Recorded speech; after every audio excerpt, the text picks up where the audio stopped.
Ini banyak ustadz sekarang, bukan ustadz sebenarnya, mengaku ustadz. Hanya belajar agama melalui YouTube. Itu pun baru 2 bulan. Nah, kasih salah semua orang. Dia bikin kelompok namanya kelompok hijrah. Bicaranya afwan, akhi. Jangan lupa like and share.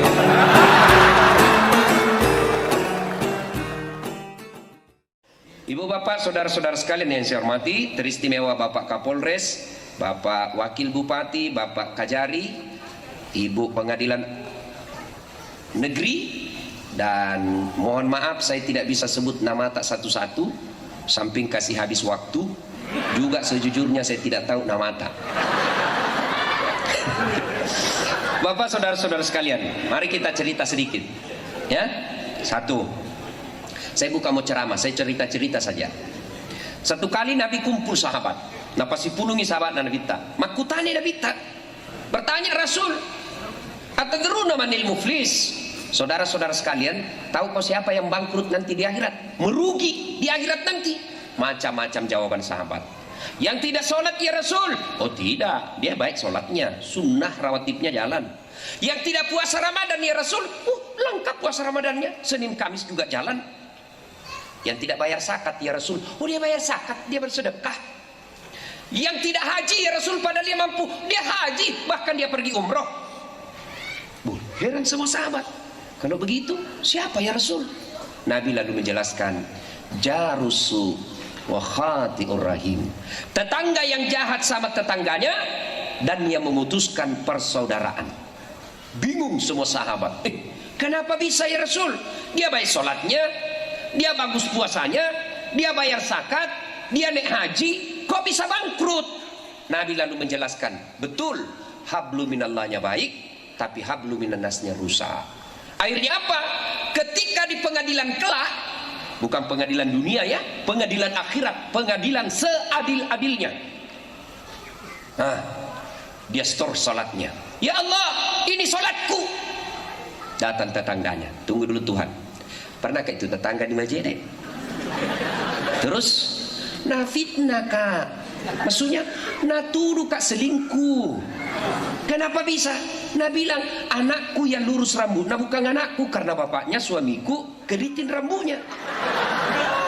Anakku lurus rambutnya, dia tidak tahu. Padahal itu anakku lurus rambut. Nah karena sudah ada rebonding. Gara-gara fitnahnya, satu kampung membenci saya. Saya minta keadilan ya Allah. Ma pedik nyawaku, sakit hati kak. Nah fitnah begitu kasihan. Saya minta keadilan.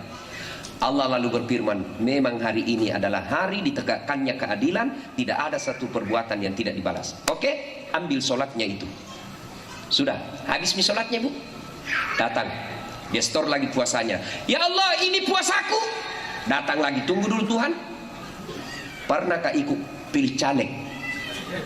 Nah fitnah kak, gara-gara fitnahnya saya tidak terpilih. Padahal saya sudah jual sawah, pasang baliho 77, tidak terpilih gara-gara fitnahnya. Dan dia bantu mulai broadcast, mulai dia sebar di medsos. Saya minta keadilan ya Allah. Allah berfirman, kalau begitu ambil lagi puasanya. Habis mi sholatnya, habis puasanya. Nah, dia setor lagi zakatnya. Ya Allah, ini zakatku. Datang lagi tetangganya, tunggu dulu Tuhan. Pernah tahu nggak itu tetangga? Nah serobot tanahku. Nah ambil 1 meter. Mau kak lawan tapi ada tembak nak. Polisi dia, nggak bisa ku lawan. Bukan polisi Majene, bukan. Polisi India, polisi India. Kucuk tehe. Mau kak lapor, temannya ditempati melapor, pasti dibeta kak. Jangan biar nih. Tapi sakit hati kak. Gara-gara nak ambil tanahku 1 jengkal, setiap hujan saya kebanjiran rumahku karena tertutup gotku. 70 tahun saya menderita ya Allah. Saya minta keadilan. Allah berfirman, oh ambil zakatnya. Habis sholat, habis puasa, habis zakat, disetor hajinya. Ya Allah, ini hajiku. Datang lagi, pernah ke satu kantor di Pemda Majene. Nah fitnah kak, katanya mobilku hasil korupsi. Karena dia lihat gajiku saya hanya sebagai pegawai honor, tidak dapat itu. Dia lupa bahwa di kampungnya mamaku ada sawahku 70 hektar. Gara-gara fitnahnya saya tidak diangkat-angkat jadi PNS. Tidak ada namaku di K1, tidak ada namaku di K2. Saya bilang, tenang bos, pulang kau cari di KK, pasti ada namamu. Pegawai honor jangan cemas. Ku tahu di Laguna pegawai honor. Ku tahu lagunya kalau pegawai honor. Laguna Umerama selalu nasindil. Berakit-rakit dahulu, berenang-renang ke tepian, sakit-sakit dahulu, susah-susah dahulu, lalu kemudian berbahagia. Pegawai honor itu kasihan. Akhirnya Allah berfirman, karena fitnahnya ambil dia punya haji. Habis sholat, habis puasa, habis zakat, habis haji. Habis mana? Capu mana dia malakna? Ternyata masih ada yang datang. Saya juga minta keadilan ya Allah. Saya pernah disakitinya, saya juga dihina, dimaki, tidak pernah saya lawan karena saya anak buah. Ditendang pantatku, siap salah. Ditinju perutku, siap salah. Padahal tidak salah. Saya sakit hati ya Allah. Lalu Nabila yang tadi yang banyak amalnya, Tuhan bagaimana caranya ini? Habis mi amalku. Habis ya Allah. Allah berfirman, oh tidak ada kekejian, tidak ada maksiat, tidak ada dosa yang tidak mendapat ganjaran hari ini. Karena habis amalmu, habis dosanya itu yang pernah kau tendang-tendang. Habislah pahala kebaikannya, sementara dosanya orang datang. Datang lagi yang satu, datang lagi yang satu, datang yang satu. Numpuk dosanya orang masuk ke dirinya. Inilah yang disebut bangkrut. Nah, ini bahayanya orang Pak putus persaudaraan.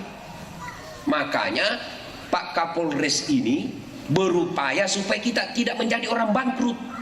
Dengan cara apa? Bikin pengajian begini. Supaya kita pulang, paham, laksanakan. Mari, cerita ini kita lihat. Bahayanya putus persaudaraan. Apa sebabnya? Tunggu dulu, ini dulu. Apa hebatnya kalau banyak teman? Apa kemuliaan orang yang banyak temannya? Satu, orang yang banyak temannya, insya Allah murah rezekinya.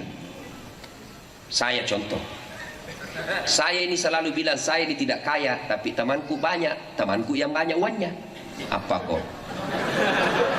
Teman ke Aksa Mahmud, teman ke Yusuf Kalla, teman ke Pasaprudin. Tidak banyak uangku, tapi temanku yang banyak uangnya. Ayo. Itu orang kalau banyak temannya, insya Allah murah rezekinya. Saya di Makassar hampir tidak pernah laku uangku. Kemana-mana saya gratis. Saya pergi pasar Potere, baru kak turun di mobil, langsung ada yang teriak, Assalamualaikum Ustaz. Dalam hatiku aman. Aman gini. Tuh? Makanya itu istriku suka sekali kalau saya ke pasar. Itu keranjangku ada isi ikan, telur, macam-macam. Saya bilang, berapa Haji? Jangan maki Ustaz. Berapa? Jangan, enggak enak tahu masih pagi-pagi. Berapa? Jangan maki Haji. Dalam hatiku, memang itu yang kutunggu. Coba, ayo. Murah rezeki. Saya pergi ngopi, jangan salah Pak, ha? Ngopi, ngobrol perkara iman. Tapi di warung kopi, enggak merokok Kak, ngopi saja. Karena rokok itu beleng-beleng. Ada perokok di sini. Saya doakan Ki berhenti maki merokok. Bapak merokok memperkaya orang Yahudi. Memperkaya orang Yahudi itu. Ibu-ibu senang suaminya merokok. Dengar itu kasihan jeritan hati para ibu. Ini bapak-bapak seheran yang merokok. Nah bilang baik itu rokok. Kalau baik itu rokok Pak, mulai besok panggil anak tak pagi-pagi merokok kisah anak tak di depan sama istri tak. Mau Ki bilang baik. Nah bilang tak jalan otakku kalau tidak merokok Kak. Bohong, Ramadan jalan di otakmu. Jangan ketawa, saya serius ini. Mudah-mudahan yang merokok berhenti merokok. Itu orang merokok biasa aku bilang kayak kurang kerjaan. Itu saja ada kerja 5 menit. Sekali-kali isap telan. Kita yang tidak merokok kerugikan asapnya. Jangan kau bagi-bagi asapnya ke kami yang tidak merokok. Bagaimana caranya? Bawa kok kantong plastik. Dan caranya isapi baru kasih masuk. Atau bungkus di kepalamu. Mau di situ. Jangan marah Pak ya, jangan marah Pak ya. Saya suruh ke undangan.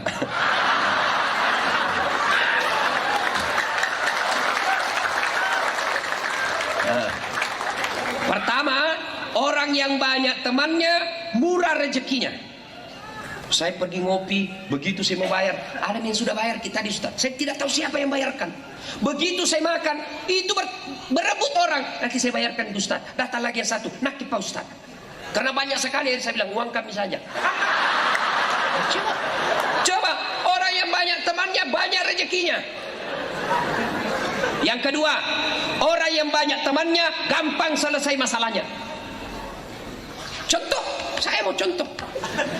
Begitu saya ke kantor Polres, langsung dilihat sama CCTV Kapolres. Keluar Kapolres. Assalamualaikum Ustaz. Waalaikumsalam. Kenapa itu Ustaz? Perpanjangan SIM.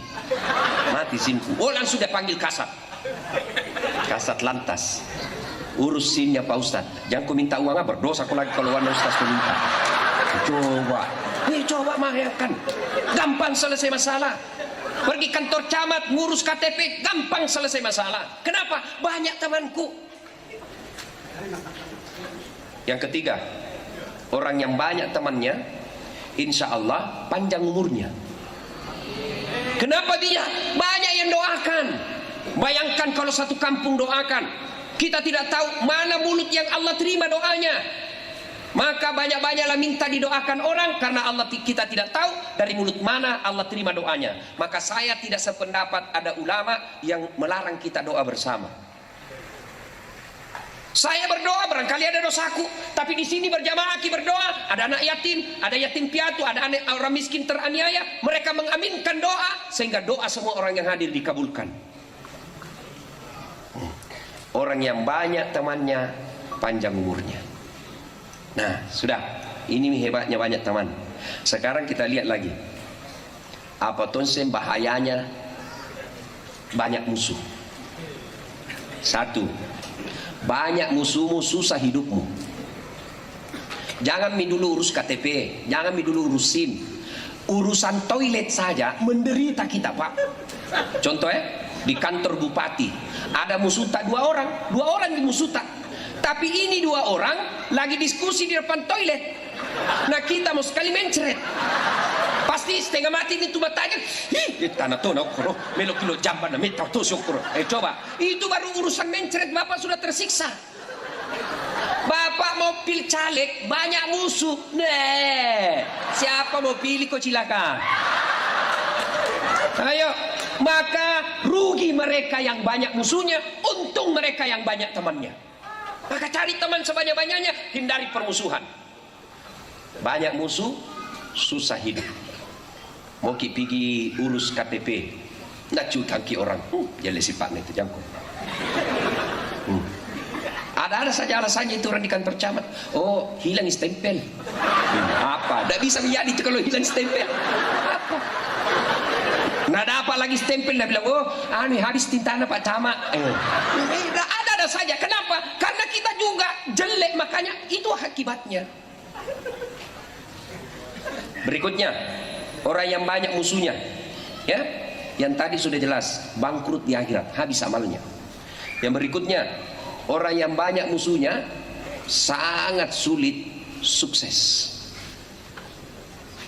Ada orang Pak tidak cerdas, tidak pintar, tapi banyak temannya ini yang selalu promosi. Sementara ada orang pintar tapi banyak musuhnya, ini musuhnya yang tekan kita terus. Maka tidak ada baiknya orang bermusuhan. Dan sekarang yang ketiga, apa penyebabnya putus persaudaraan? Nah, ini yang perlu dibahas baik-baik. Satu, penyebab putus persaudaraan pemilu pilkada. Sekarang ini yang banyak orang bertengkar gara-gara pemilu pilkada. Orang mau jadi bupati, dia yang baku musuh. Apa namanya kalau bukan dongo? Nah, kasih kau gajinya. Mau kau percaya janji-janji kampanye? Jangan lalu kau percaya janji kampanye. Jangan. Coba saja itu caleg kalau mau pil caleg. Nah bagi-bagi tuh kartu namanya biar tidak kenal ki. Gampang itu ditahu itu caleg. Murah senyum, tiba-tiba so akrab, traktir ki kopi, caleg itu. Bagi-bagi kartu nama. Pilih kak bos. Sama-sama ki mandar dio. Nanti kalau ada masalahmu telepon 24 jam aktif HP ku, ini nomorku ya. Begitu terpilih, nah ganti nomor HP-nya. Hai, menghindari tagihan baleho. Ini Pak. Coba ini. Ya. Pilkada. Apa sih yang merusak pilkada ini? Yang bisa merusak kita pilkada, satu penyebab rusaknya pilkada, calon sendiri. Anggota calon bupatinya, calon legislatifnya, ini yang merusak. Calon ini mestinya berikan pendidikan politik kepada rakyat. Calon anggota DPR berikan pendidikan pada rakyat. Jangan kau sogok rakyat.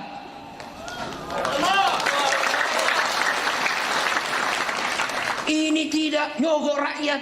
Dia bilang apa? Jangan kopi sosialisasi, gampang kasih serangan fajar. Akhirnya apa? Masyarakat juga tulis siap menerima serangan fajar. Kenapa negara kita hancur ini Pak? Karena kadangkala ada yang mau menyogok, ada yang mau disogok.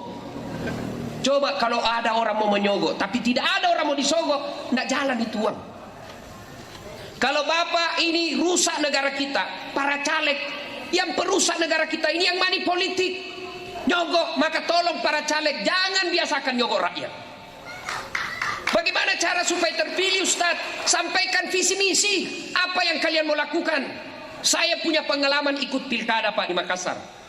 Apa yang saya lakukan? Saya door to door, saya datang ke rumah. Saya tahu, meskipun saya tahu, oh ini sudah ada yang pilih, ini pemilihnya ini, saya tetap naik silaturahmi. Saya cerita kenapa saya masuk, saya cerita apa sebabnya, apa visi misi yang saya mau lakukan. Setelah itu dia paham, baru dia bilang, sebenarnya sudah ku janji ini Pak Ustaz, tapi tanam maki 5 aja di sini, insya Allah ku kasih ki 2. Ya tetap, jangan bayangkan fulus. Kita juga masyarakat Pak, jangan mau disogok. Bapak dikasih ini juga kan kita kadang-kala marah lihat orang korupsi, marah mau mengamuk, mau dilempar itu televisi lihat itu koruptor. Tapi kita juga yang mengajari mereka korupsi. Kenapa? Karena sebelum dipilih kita minta memang maki uang.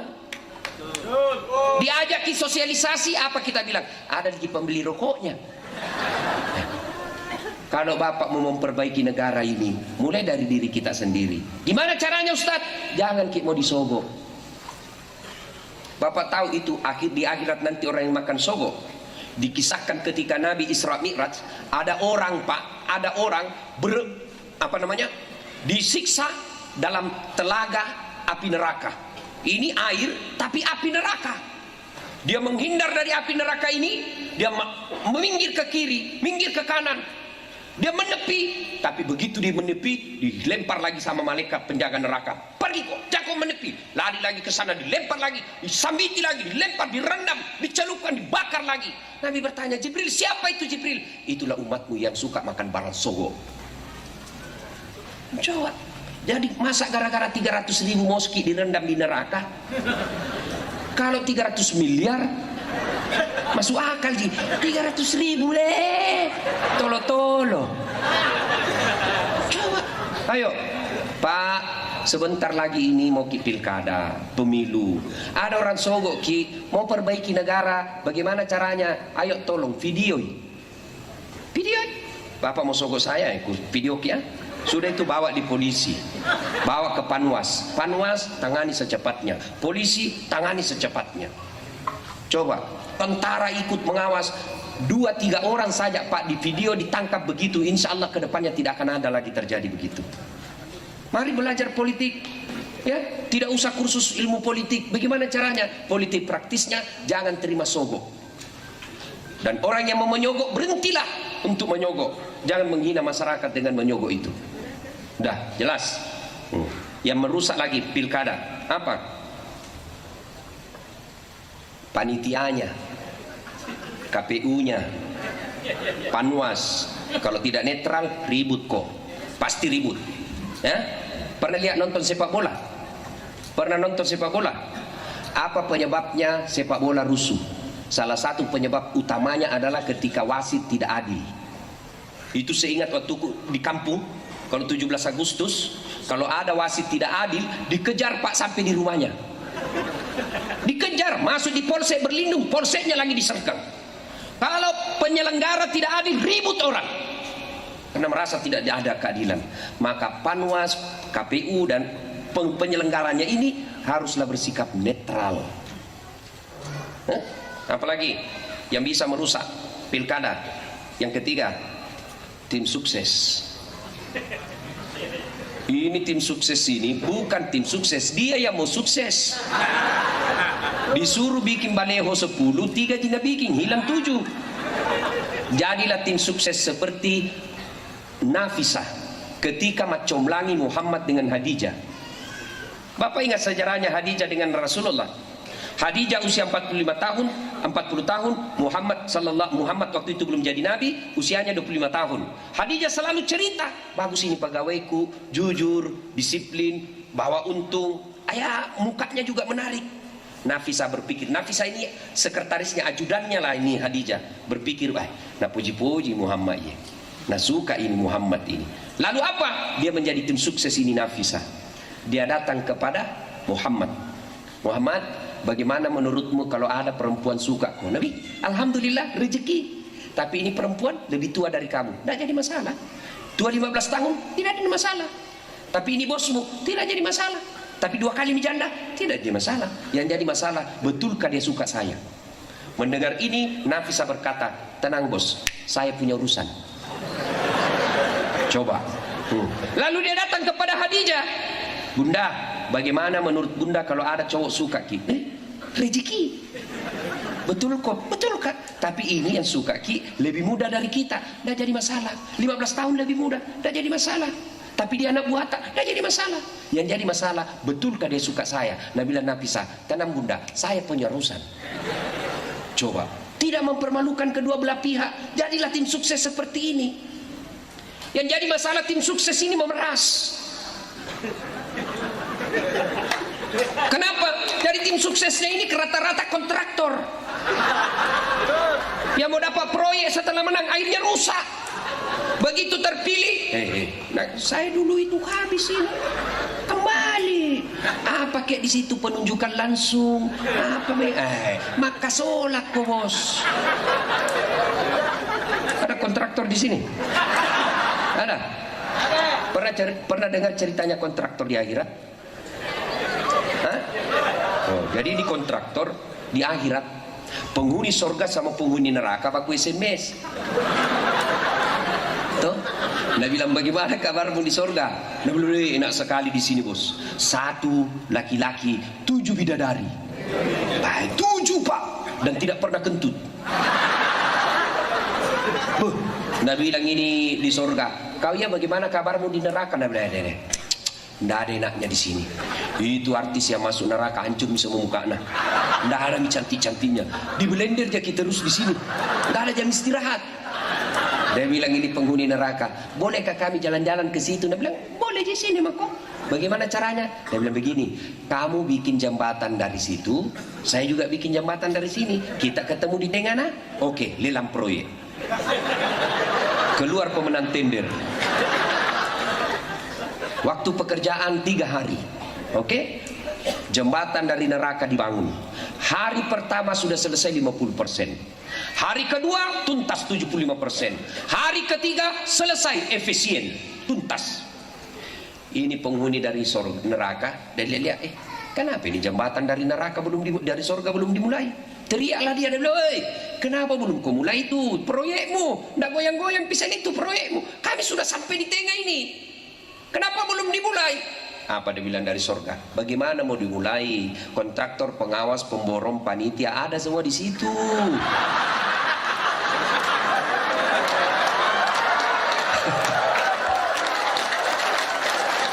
Di sini ada dikasihan di sini. Pengapal Anji sama Pu Imang. Nggak nak tahu hitung kalkulator, selalu salah hitung. Semua. Pak, kalau Bapak jadi tim sukses, luruskan niat. Tim sukses apa? Supaya terpilih calon kita yang kita yakini mampu memperbaiki Kabupaten Majene. Bukan kita jadi tim sukses supaya dapat proyek. Kalau ini niat kita, maka siap-siaplah Anda kecewa dunia sampai akhirat. Maka saudara-saudara sekalian, pemilu bisa hancur kalau tim suksesnya juga niatnya salah. Oh. Nah, ini yang pertama menghancurkan persaudaraan. Pemilu atau pilcaleg. Bapak jangan bertengkar gara-gara pemilu. Ya? Siapa calonmu? 01. Kamu ya 02. Sama-sama orang Indonesia. Siapapun yang menang, kita tetap rakyat Indonesia. Mari kita kampanye kebaikan. Jangan ikut-ikut menyebarkan kejelekan. Nah, tuh pemilu. Yang kedua, yang merusak persaudaraan. Apalagi sombong. Kesombongan. Apa itu sombong, Ustaz? Apa sombong itu pakai barang mahal? Belum tentu. Apa sombong itu pamer-pamer kekayaan? Belum tentu. Lalu apa itu sombong? Kata Nabi, ada dua kategori yang disebut sombong. Satu, menolak kebenaran. Dua, nganggap remeh orang lain.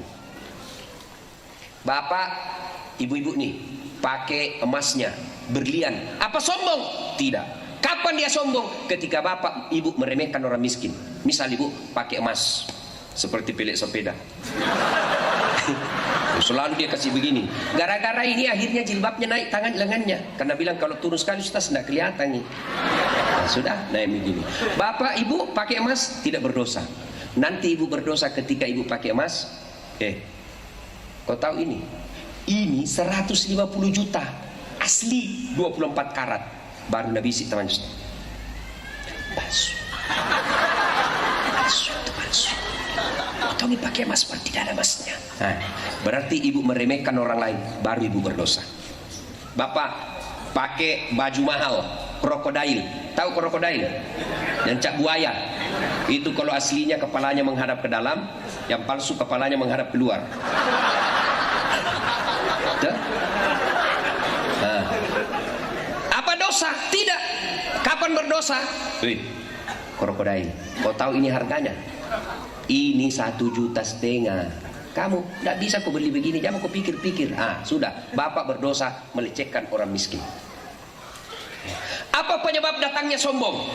Penyebabnya orang sombong. Satu, bertambahnya ilmu.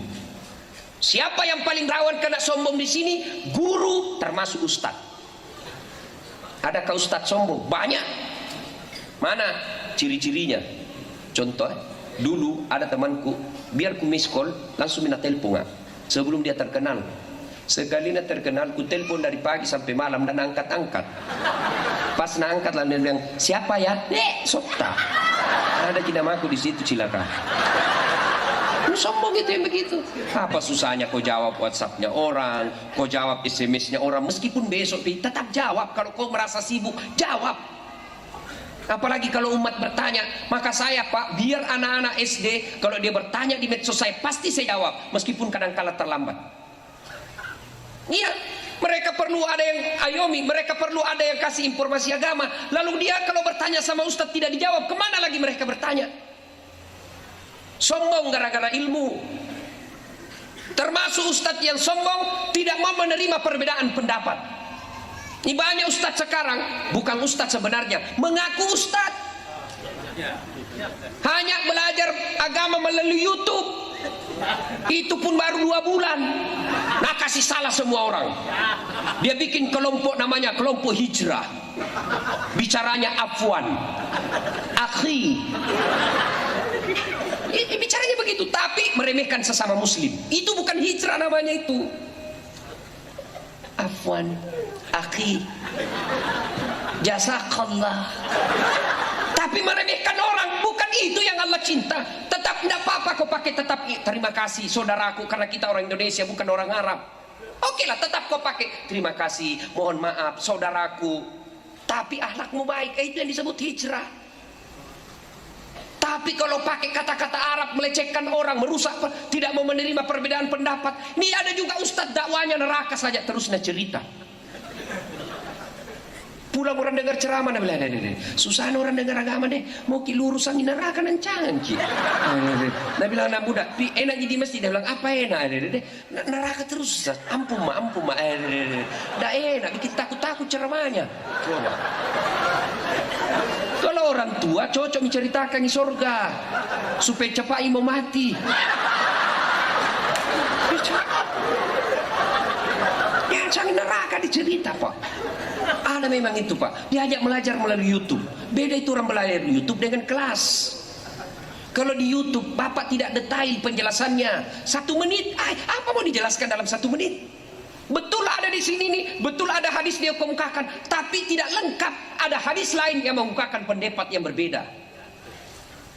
Maulid bid'ah, Isra Mi'raj bid'ah, taksiyah bid'ah, tidak ada pada zaman Nabi.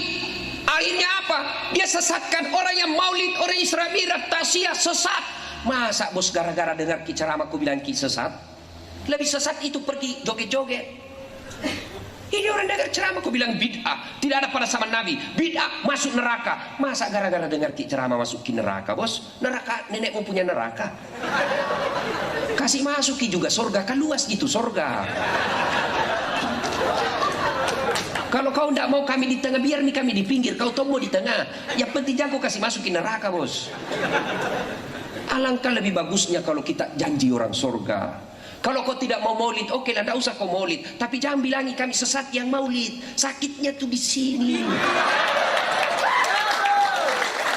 Alasannya apa? Tidak ada pada zaman Nabi. Kalau alasanmu tidak ada pada zaman Nabi, maka tolong mulai sekarang kau ceramah jangan pakai mic. Kenapa? Pada zaman Nabi tidak ada mic. Maka saudara.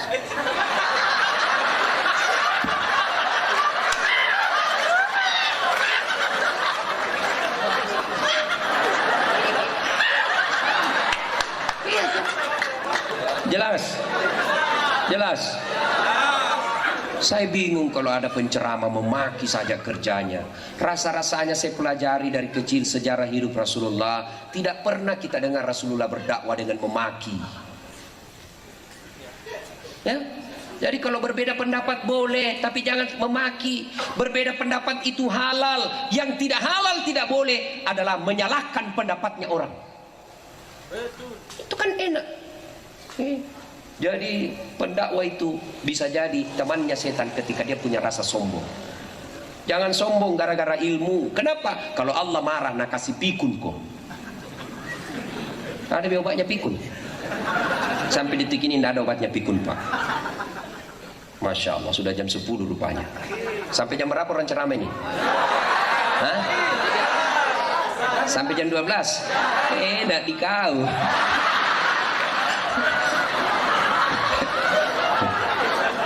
Alhamdulillah Pak, saya dengan ceramah ini sehat kembali saya rasa. Saya tadi sakit Pak, wallahi demi Allah, saya singgah di rumah sakit Polman karena sudah panik, saya rasa sakit sekali. Saya singgah, alhamdulillah kasih obat, alhamdulillah mulai baik sekarang. Ya, ibu bapak saudara-saudara sekalian, ini sombong kalau Allah marah, dan cabut kau punya ilmu. Sehingga ada orang Pak, banyak sekali gelarnya, profesor, dokter. Akhirnya dia mulai pensiun. Begitu pensiun, diprotes sama istrinya. Pak, biasanya kalau kau mau pergi mengajar, kau cium-cium jidatku. Ini mau 2 minggu kau keluar, tidak pernah kau cium-cium saya. Langsung dia bilang suaminya, astagfirullah. Berarti siapa ku cium selama ini? Ternyata pembantunya cium. Coba, kau sombong nak kasih pikun kau Tuhan.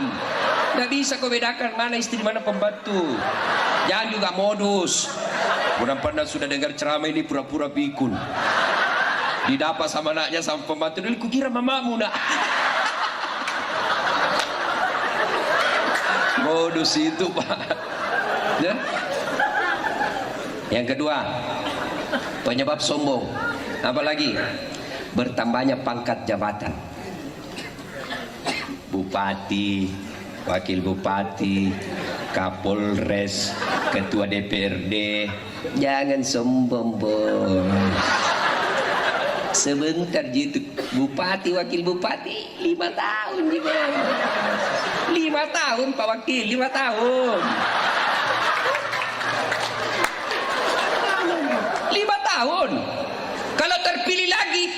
10 tahun tidak terpilih, wabillahi taufiq wal hidayah. Cindak kau sombong. Anggota DPR mau kau sombong? Jangan kau sombong. Kau jadi anggota DPR karena kami rakyat pilih kamu. Ini kalau dekal-dekal caleg begini Pak, itu caleg mengemis-ngemis suara. Tolong dek, tolong bantu saya om, bantu saya. Itu sebelum dipilih, sekalinya sudah dipilih, mengaku sebagai raja, susah ditemui. Ini, waktunya mau dipilih jadi budak. Coba, bukan orang Mandar Pak, bukan orang Mandar. Orang Mandar itu baik-baik Pak. Pusat ilmuwan Pak, orang-orang cendekia itu banyak dari Mandar. Saya ingat saya penghafal Quran itu banyak dari Mandar. Sejak saya kecil, orang-orang Mandar. Dan itu orang Mandar itu Pak sederhana orangnya, tidak rewel hidupnya. Maka benar kata Kapolres tadi, Ustadz semenjak saya di sini damai rasa hidup saya. Kenapa? Hidup orang di sini tenang-tenang. Itu orang Mandar Pak. Tapi jangan coba-coba diganggu. Kalau kau ganggu, nasare kodoti.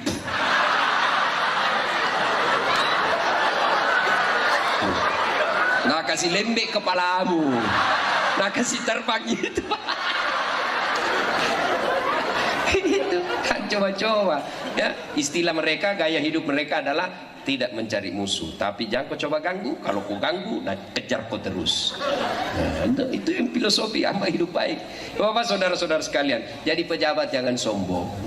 Kalau Allah marah, dia cabut kita punya jabatan sekejap saja. Apalagi yang membuat kita sombong Pak? Setelah ilmu, pangkat jabatan, kekayaan, bertambahnya harta. Jangan sombong karena harta. Kalau Allah mau ambil, sekejap saja. Tuh palu, lihat palu, sekejap saja Allah, tidak sampai 7 menit hilang. Ada dulu sebelum kira-kira 2 minggu sebelum bencana, saya diundang ke sana orang kaya, pergi ceramah. Setelah tsunami dan gempa, saya pergi ke sana lagi, habis Pak, hidup di bawah tenda. Coba, kalau Allah mau, sekejap saja. Oke lah, anggap tetap punya rumah, tetap punya mobil, tetap banyak hartanya. Tapi kalau Allah marah dengan kekayaan sombongnya kita, maka Allah kasih kita penyakit. Penyakit apa? Dititip penyakit sedikit saja dalam dirinya, akhirnya apa?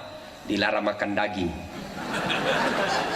Tuh, banyak itu orang kaya saya lihat begitu. Dilarang makan nasi. Apa enaknya kalau dilarang makan nasi? Dilarang makan berlemak, dilarang makan garam, dilarang makan gula, dilarang makan pising, dilarang makan lombok. Apa aja bisa namakan? Ubi rebus. La haula wala quwwata illa billah. Padahal uangnya 7 miliar itu di tabungan. 7 miliar uangnya, tapi ubi bisa namakan. Lah cilaka. Apa nih? Mobilnya memang mewah, mobilnya 1 miliar lebih, tapi di atas mobilnya dia tidak bisa nikmati itu mobilnya. Baru 5 menit di atas mobil stres nih. Ring. Coba icalan tuh. Maka jangan sombong Pak. Jangan. Kenapa? Sombong bisa membuat putus persaudaraan. Tuh, yang ketiga, tadi pemilu, sombong. Yang ketiga, yang memutus persaudaraan apa? Serakah. Tahu jaki serakah? Hah? Bahasa Belandanya mangoa. Itu mangoa itu dari Belanda Pak. Tuh, bahasa Perancisnya mabuaja. Mau ambil semua. Ini putus persaudaraan ini. Banyak kan di tengah-tengah kita begitu. Dia Tommy ketua DPR, dia Tommy kontraktor, dia Tommy pedagang, dia Tommy tipe C. Ada semua ambil. Bukan cuma dia, anaknya sing ikut ngambil proyek. Bukan cuma istrinya sing mau ngatur-ngatur jabatan. Bikin bingung ASN kadang-kala, kasihan. Dia suka ki Pak Bupati, tapi kalau istrinya Pak Bupati tidak suka ki susah juga. Gitu. Kenapa banyak tepuk tangan? Bukan di Majene. Ibu-ibu juga jangan menebar dosa. Jangan intervensi, ya. Sampai ada yang bilang sama saya itu, biar sudah mau ditanda tangan sama Pak Bupati, Pak Gubernur, tapi kalau datang tipe-tipe istri ngamuk, tidak jadi ditanda tangan. Jangan, Pak, ibu akan tanggung dosanya. Ini juga ibu-ibu, jadilah seperti Khadijah. Khadijah itu tidak pernah mengurusi. Ya. Ini sekarang ibu-ibu banyak juga yang mengeluh. Ya. Mengeluhnya kenapa? Karena suaminya tidak betah. Akhirnya dia jajanlah suaminya. Dia anggap ini suaminya tahanan kota. Kemana-mana selalu diawasi. Baru 1 jam keluar suaminya menelpon, mi di mana kok Pak? Ada aja di Polres. Dia bilang balik-balik kok. Ada aja, aku ribut, udah dengar semua teman.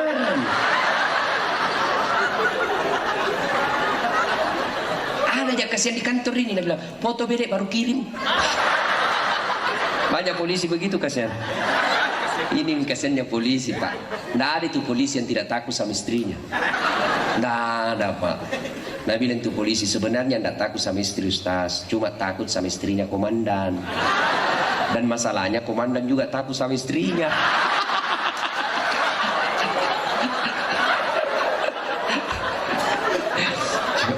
Bapak saudara-saudara sekalian, ya.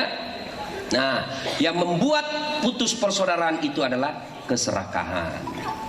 Kenapa umumnya orang serakah? Karena yang dia pikir kekayaan itu hanya pangkat, kekayaan itu hanya kebun, kekayaan itu hanya duit, kekayaan itu hanya bangunan. Sebenarnya maka dia akan merasa miskin selama-lamanya.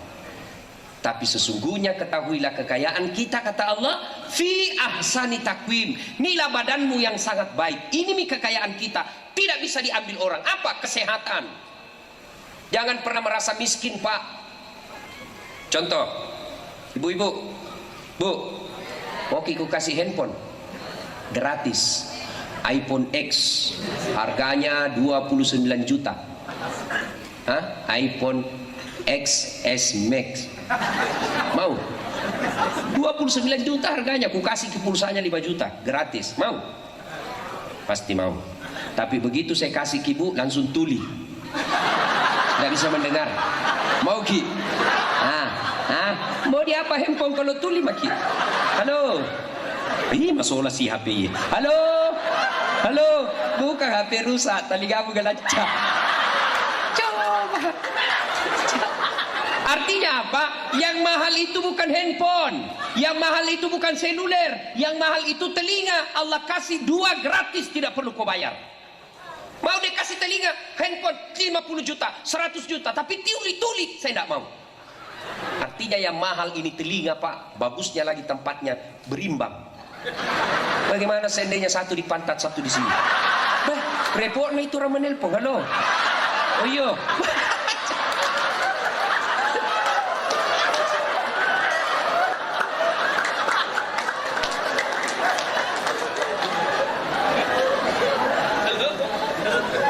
Kayak kita, coba telinga. Baru telinga itu. Bu, nih, kamera nih. Mahal semua ini, kalau dikumpul ini ratusan juta ini. Dikumpul. Tapi apa ini yang mahal? Bukan. Yang mahal, mata. Saya mengajar di Unhas mata kuliah fotografi dan sinematografi. Cara memotret dan cara bikin film. Itu saya ajar di kampus. Ibu harus tahu ini jenis kameranya, berapa megapiksel kekuatannya. Harus ditahu berapa kekuatan cahaya ketika kita moto. Beda itu ketika ada cahaya begini dan ketika kita di dalam. Beda outdoor, dalam ruangan, dan di luar ruangan, itu beda. Harus ditahu berapa kecepatan angin ketika kita ngambil gambar. Harus ditahu berapa jaraknya antara kamera dengan yang kita mau foto objek. Itu harus diukur semua, baru bisa ngambil gambar dengan baik. Zoom out, zoom in, diputar. Fokus, kalau mau pakai yang gampang, autofocus. Itu harus ditahu semua. Tapi kamera profesional dia tidak pakai autofocus, dia lebih pakai yang manual. Nah, apa itu yang mahal? Bukan. Tapi apa yang mahal? Mata. Biar ada ini, kalau tidak ada mata tak mau dipakai. Ayo, Allah kasih kita ini mata gratis, lengkap lensanya, zoom out, zoom innya, dia bisa lihat yang jauh, yang dekat. Melalui apa? Retina. Pupilnya itu pupil Pak yang membesar, karena membesar mengecil. Kalau Bapak lihat mata kucing, kalau malam dia buka besar, kalau siang ditutup, itu pupil namanya. Ya, ini kita punya ada zoom outnya, zoom innya, itu pupil namanya. Coba Allah kasih gratis, begitu buka langsung fokus, tidak perlu diputar. Coba bayangkan susahnya itu ke polisi kalau dia pergi kejar penjahat, nah tunggu dulu. Udah tembak, dah kasih fokus dulu. Coba susahnya Pak. Dan hebatnya lagi nih Matata, dia Allah lengkapi dengan sensor pembeda. Dia bisa bedakan mana istri, mana tetangga. Coba Pak, coba biar 3 tahun tidak ketemu istri masih ditahu istri tak Pak. Itu namanya sensor, Allah kasih itu. Coba bayangkan seandainya tidak bisa dibedakan mana istri, mana tetangga. Tak tukar-tukar istri tak Pak. Kenapa ini malam lain-lain rasanya? Ternyata tetangga punya Pak. Masya Allah. Syukuri Allah kasih mata, maka jangan kau merampok uang negara. Serahkan ngambil uang negara, maka tunggu. Begitu kau pensiun, uangmu yang puluhan tahun kau kumpul, maka akan hilang dengan cara apa? Keluar masuk rumah sakit. Tabungan-tabungan yang kita kumpul puluhan tahun habis untuk cuci darah, habis untuk masuk rumah sakit. Tidak cukup yang kita tabung, harta mertua pun kita tarik gara-gara apa? Kita terlalu serahkan ngambil barang-barang uang negara. Maka cukuplah ini menjadi peringatan buat bapak ibu yang punya jabatan, jangan ngambil uang negara. Syukuri ini, kasih ki mata, kasih ki gigi. Kita kira ini murah ini gigi bu. Gigi ini Pak, ada temanku, dia pasang gigi. Bukan gigi palsu yang boleh dicabut kan? Yang dipasang Pak, paten itu 22 juta satu gigi. Kali ini 32. Apa? Pegawai negeri, tidak bisa kau beli. Coba. Ada mahasiswaku pasang kawat gigi. Kawat gigi 17 juta ada pasangan ini. Apa itu kawat gigi mahal? Bukan. Apa yang mahal? Gigi. Biar mau kau pasang kawat kalau tidak ada gigimu. Apa kau mau pakai kawat? Coba luar biasa. Hebatnya lagi nih gigi kita Pak, dibatasi tumbuh panjangnya. Coba kalau dia tumbuh seperti rambut, keluar semua. Saya yakin susah jadi polisi kalau keluar mulutnya. Itulah maka syukuri dengan cara apa? Jangan serakah. Kalau kau ambil haknya orang, maka lambat laun dia akan menjauh sama kamu. Di kantor, jangan ambil haknya nabuah. Barangkali kau ambil haknya, dia tidak berani melawan. Kenapa? Kau pimpinan. Tapi lambat laun dia akan menjauh dari kamu. Keserakahan memecah belah kita. Ibu bapak saudara-saudara sekalian, pada akhirnya Allah Subhanahu wa taala berfirman, wa'tasimu bihablillahi jami'an wa la tafarraqu. Berpegang teguhlah engkau kepada tali persaudaraan agama Allah dan janganlah engkau bercerai-berai. Sehingga kita negara Republik Indonesia diikat oleh 5 sila. Salah satu di antara 5 sila itu yang ketiga adalah persatuan Indonesia. Maka Nabi mengajarkan umat Islam itu, orang Majene itu seperti badan ini. Coba lihat badan kita Pak. Tangan kanan gatal tanpa disuruh kiri yang garuk. Tangan kiri yang gatal tanpa diundang kanan yang garuk. Gatal dua-duanya, kerja sama Pak. Begini mestinya kita. Begini mestinya orang Majene. Kata Nabi seperti badan ini. Coba lihat badan kita Pak. Ada anak muda jalan-jalan tengah malam, tahan tuh kakinya. Kaki yang tahan tuh, mulut langsung berteriak. Indo padina. Coba padahal kakinya yang tahan tuh, langsung matanya cari mana yang berdarah, mana yang berdarah. Langsung tangannya mengusap. Coba padahal kaki yang bermasalah. Tidak ada orang tak bantu kakinya. Siapa suruh kau pergi jalan? Jalan aku sendiri terus. Iya. Satu sakit yang ikut lain merasakannya. Maka seperti letak badan kita ini, ada jadi tangan, ada jadi kaki, tapi satu fungsi tujuannya adalah memajukan baiknya badan kita. Dan itu bisa terjadi ketika tidak ada kesombongan di dalamnya. Ya. Tidak boleh tangan merasa lebih hebat dari perut. Tidak boleh kaki merasa hebat daripadanya. Coba lihat itu mobil, satu tubuh seperti mobil, satu badan. Itu coba lihat mobil Pak.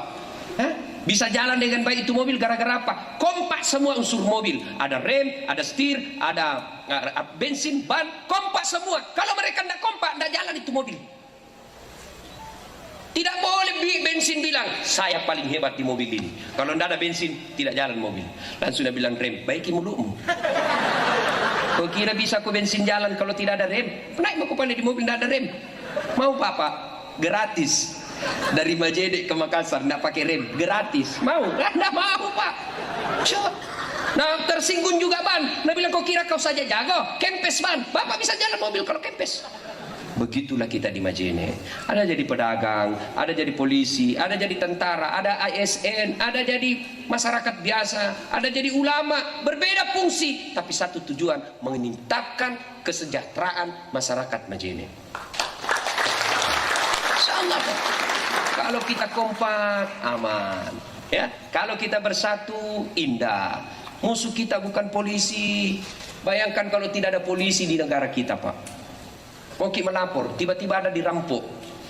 Tengah malam kita dirampok, pergi melapor. Oh, polisi saya dirampok. Mohon maaf, polisi sudah dibubarkan. Coba, mana repotnya ini seandainya tidak ada polisi, Pak? Bukan polisi yang jahat, tapi oknumnya ada yang bermasalah. Begitu ada yang juga, maka jangan agak diremehkan Pak. Tidak boleh polisi meremehkan orang masyarakat. Anggota DPR tidak boleh meremehkan masyarakat. Masyarakat tidak boleh menghina pejabat. Karena kita ini satu kesatuan. Kalau satu-satunya ini kompak semuanya, maka insya Allah kita damai. Tapi kalau kita berpecah belah, contohlah Syria, negara Islam, tapi ribut. Contoh Irak sekarang. Tidak bisa nih Pak. Kenapa ini kita enak dakwah di sini? Karena ada persatuan. Coba ini. Kenapa Bapak betah duduk di sini dengar ceramah berdiri sudah lebih sejam? Kenapa Bapak betah? Karena kita bersatu kompak. Kenapa? Karena udah ceramah di sini. Coba kalau Bapak duduk saja tidak ada penceramah. Mana bisa Pak? Pulang Ki. Begitu juga saya tidak boleh merasa sombong, tidak boleh merasa saya hebat. Ini bisa begini karena ada pendengar. Coba kalau tidak ada pendengar Pak, saya cerita sendiri di sini. Orang lewat dan bilang lama itu sakit Pak Ustaz. Coba. Maka Bapak Ibu saudara-saudara sekalian, ayo kompaki. Ya, kita penceramah enak ceramah begini karena ini Majene damai. Kalau Majene ribut, tidak bisa orang dagang. Kalau Majene ribut, tidak bisa orang cari nafkah, tidak bisa orang dakwah. Masa saya dakwah? Hati-hati kok kepala kita. Saudara-saudara sekalian, hati kita. Tidak mungkin kita ceramah kalau kita dalam keadaan tidak damai Pak. Maka wujudkan kedamaian. Kalau ini damai Majene, siapa yang paling pertama merasakan untungnya? Masyarakat Majene. Kalau Majene ini rusuh gara-gara pemilu, tetap jalan dilantik presiden, kita sudah rusuh, maka demi Allah yang pertama merasakan ruginya kita orang-orang Majene. Maka kita semua punya kewajiban untuk menciptakan kedamaian. Wa'tasimu bihablillahi jami'an wa la tafarruqu. Integrity is very important thing in development process. Persatuan dan kesatuan bangsa adalah proses paling berharga dalam sebuah pembangunan. Tidak mungkin kita bisa membangun tanpa kedamaian. Itulah sebabnya dulu Pak Harto punya asas pembangunan disebut adalah perdamaian. Kerukunan, kedamaian. Tidak mungkin bisa membangun kalau kita rusuh. Ibu bapak saudara-saudara sekalian, banyak hal yang ingin kita sampaikan, tapi waktu jualah yang membatasi kita. Insya Allah lain waktu dan kesempatan kita akan lanjutkan. Terima kasih Bapak Ibu yang telah hadir di tempat ini. Terima kasih Pak Kapolres dan seluruh aparat kepolisian yang telah bekerja keras menciptakan melaksanakan acara ini sehingga kita bisa dakwah dan mendengarkan ceramah dengan sebaik-baiknya. Belum pulang Pak, yang pulang tidak dapat doa. Mari kita berdoa. Kita awali dengan mengirimkan suratul Fatihah kepada Rasulullah Muhammad SAW. Kita ikhlaskan untuk orang tua kita masing-masing. Al-Fatihah. Bismillahirrahmanirrahim. Alhamdulillah.